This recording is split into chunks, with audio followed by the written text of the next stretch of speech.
Hello guys, welcome to our YouTube channel. We are discussing about syllabus of class 12 accountancy. As we know, examination of class 11th has been over. Now we have to focus on class 12th accounts. So guys, आज की video हमारी इसी पे है। आज हम केवल और केवल अकाउंटेंसी 12th का सिलेबस पढ़ेंगे।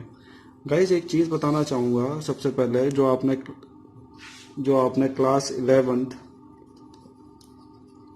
क्लास 11th में जो अकाउंट पढ़ी थी वो क्लास 12 से बहुत डिफरेंट है।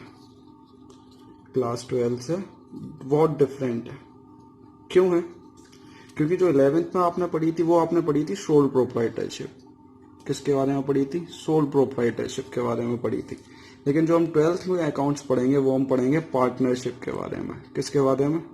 पार्टनरशिप के बारे में। ठीक। तो गाइस जो 12th की अकाउंट्स है उसको 3 पार्ट्स में डिवाइड किया गया। कितने पार्ट्स में डिवाइड किया गया? 3 पार्ट्स में। Part A accounting for partnership, part B company account, part C analysis of financial statement. तो गाइस जो पार्ट ए है उसमें हमें 6 टॉपिक्स पढ़ने होते हैं। पहला तो होता है फंडामेंटल ऑफ पार्टनरशिप, दूसरा change in profit sharing ratio, तीसरा एडमिशन ऑफ पार्टनर, चौथा रिटायरमेंट ऑफ पार्टनर, पांचवा डेथ ऑफ पार्टनर और छठवां डिसोल्यूशन ऑफ पार्टनरशिप फर्म। देखो, प्रॉफिट शेयरिंग रेशियो वो होता है जब 2 या 2 से ज्यादा पार्टनर्स किसी रेशियो में अपने प्रॉफिट को शेयर करते हैं, उसको हम प्रॉफिट शेयरिंग रेशियो बोलते हैं। ठीक है। फंडामेंटल्स में होगा कुछ। एडमिशन ऑफ पार्टनर से मतलब है, एडमिशन ऑफ पार्टनर से गाइस मतलब होता है कि कोई पार्टनर, जैसे अभी हम 2 पार्टनर थे, राम और श्याम 2 पार्टनर थे, अब राधा को भी पार्टनरशिप में लेना है तो वो एडमिशन हो गया, कोई नया पार्टनर आ गया। रिटायरमेंट, जैसे राम श्याम और राधा पार्टनर थे, अब राम को रिटायरमेंट लेनी है क्योंकि राम बूढ़ा हो गया। भाई राम बूढ़ा हो गया तो उससे काम नहीं हो रहा, तो भाई पार्टनर, तो उसने बोला कि हम पार्टनरशिप से रिटायरमेंट लेते हैं, तो उसको रिटायरमेंट कर दिया। डेथ ऑफ पार्टनर, अब डेथ तो राम श्याम और कौन थी? राधा, तो इनमें से कोई भी मर सकता है भाई। डेथ कभी बोल के तो आती नहीं, कोई भी कभी भी डेथ आ सकती है। तो डेथ ऑफ पार्टनर। और 6th जो टॉपिक होगा वो होगा dissolution of partnership firm. Dissolution of partnership firm से मतलब है कि पार्टनरशिप जो फर्म चल रही थी अभी एग्जिस्टेंस में वो अब खत्म हो रही है। ठीक है, क्लियर? ठीक। पार्ट बी की अगर हम बात करें तो पार्ट बी जिसको नाम दिया गया कंपनी अकाउंट, उसके अंदर 3 टाइप के टॉपिक्स पढ़ेंगे हम। पहला तो पढ़ेंगे इशू ऑफ शेयर्स, दूसरा पढ़ेंगे इशू ऑफ डिवेंचर्स और तीसरा पढ़ेंगे हम रिडम्पशन ऑफ डिवेंचर्स। ठीक।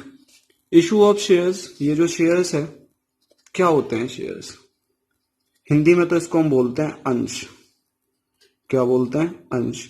अब ये फर्म क्या करती है, कोई कंपनी रजिस्टर्ड करनी है, उसको जरूरत है 50 लाख रुपए की। फर्म स्टार्ट करने में जरूरत है उसको 50 लाख रुपए की। लेकिन जो ऑनर है ऑनर के पास जो ऑथोराइज्ड कैपिटल है वो है केवल 30 लाख। अब क्या वो फर्म नहीं खोलेगा? नहीं, वो फर्म खोलेगा और वो क्या करेगा? पब्लिक से पैसा ले लेगा। किससे ले लेगा? पब्लिक से। पब्लिक से उसने 20 लाख रुपए ले लिए। अब वो शेयर्स उसने इशू कर दी, जो पब्लिक से 20 लाख रुपए आए ना वो फ्री में तो आएगी नहीं। पब्लिक पागल तो है नहीं जो ऐसे ही दे देगी, लो जाओ भाई मौज करो, ऐसे तो देगी नहीं। तो उसने क्या किया, अपने कंपनी के शेयर्स दे दिए कि अगर हम फर्म को प्रॉफिट होगा तो आपको इतने % प्रॉफिट मिलेगा, लॉस होगा तो इतने % लॉस मिलेगा। कोई डाउट? ठीक। ये डिवेंचर्स। अब हम दोस्त ब्रीफली तो इन सब के बारे में जब हम चैप्टर स्टार्ट करेंगे तब पढ़ेंगे। ठीक है, हर एक चीज को अलग अलग डिफाइन करेंगे। अभी हम केवल मोस्ट सा पार्ट कवर कर रहे हैं जिससे हम सिलेबस को डिस्कशन कर सकें। ठीक है। Issue of debenture. अब डिवेंचर क्या होते हैं?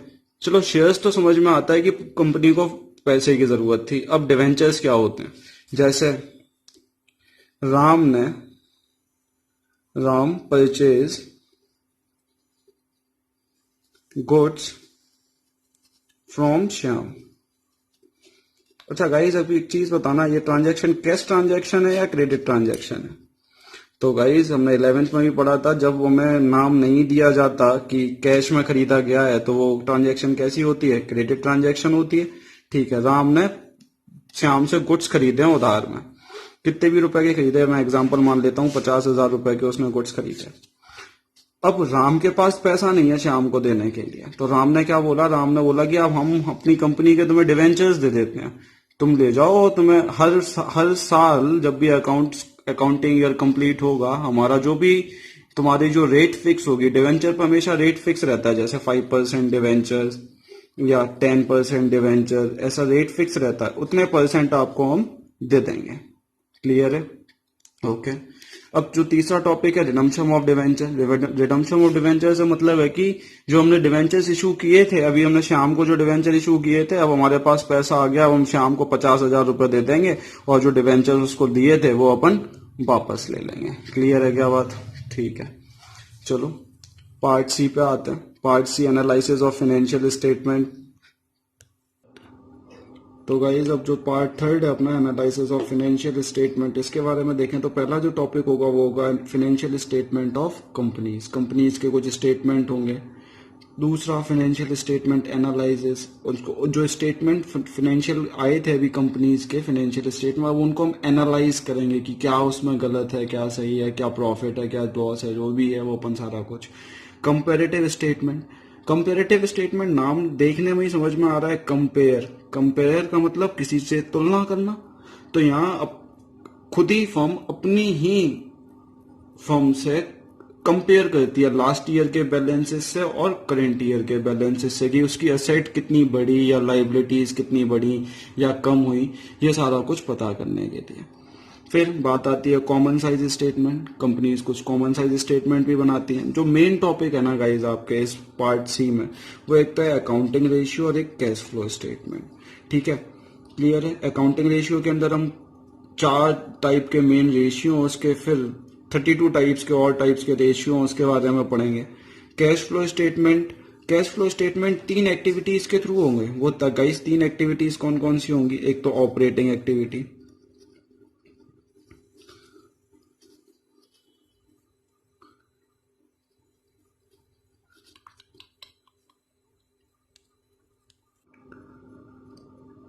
तो पहले टाइप की एक्टिविटी ऑपरेटिंग, दूसरी इन्वेस्टिंग,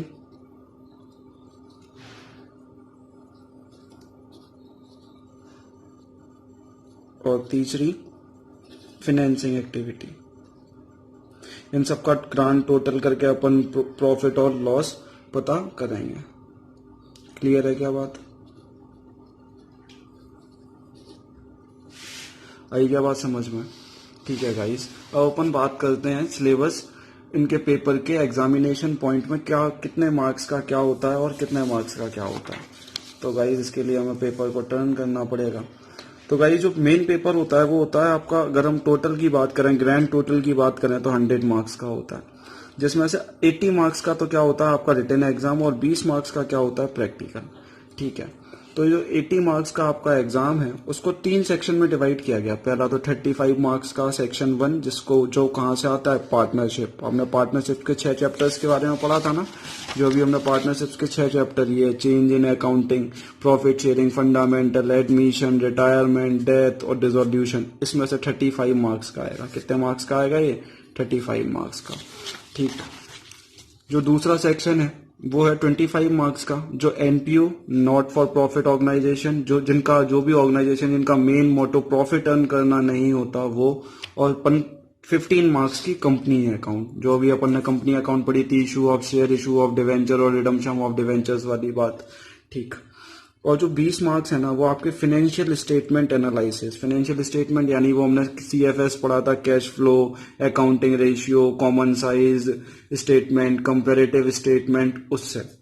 ठीक, तो गाइस जो अपने पार्ट सी था ना, जो अपन ने यहाँ पार्ट सी पढ़ा था, ये analysis, financial statement of company, financial statement analysis, comparative statement, common size statement, accounting ratio, cash flow statement, वो ही यहाँ 20 मार्क्स का आता है। और ज्यादातर प्रैक्टिकल में भी मोस्टली वही क्वेश्चंस पूछे जाते हैं, रिटन में भी वही क्वेश्चंस पूछे जाते हैं और वाइवा में भी वही क्वेश्चन पूछे जाते हैं। यानी अगर हम पार्ट सी की वेटेज की बात करें तो पार्ट सी का वेटेज मोटा मोटा अगर हम देख लेते हैं तो 20 मार्क्स का तो इधर और 12 मार्क्स का इधर रिटर्न, तो कितने मार्क्स का हो गया 32। अब ये 8 मार्क्स वो तो एग्जामिनर के ऊपर डिपेंड करता है कि वो क्या पूछ ले, क्वेश्चन कहाँ से पूछ ले, कभी कभी पार्टनरशिप से भी पूछ लेते हैं, कंपनी से भी पूछ लेते हैं, वो डिपेंड करता है एग्जामिनर के ऊपर। लेकिन अगर हम बात करें मोटा मोटा तो कितने मार्क्स का हो गया 32।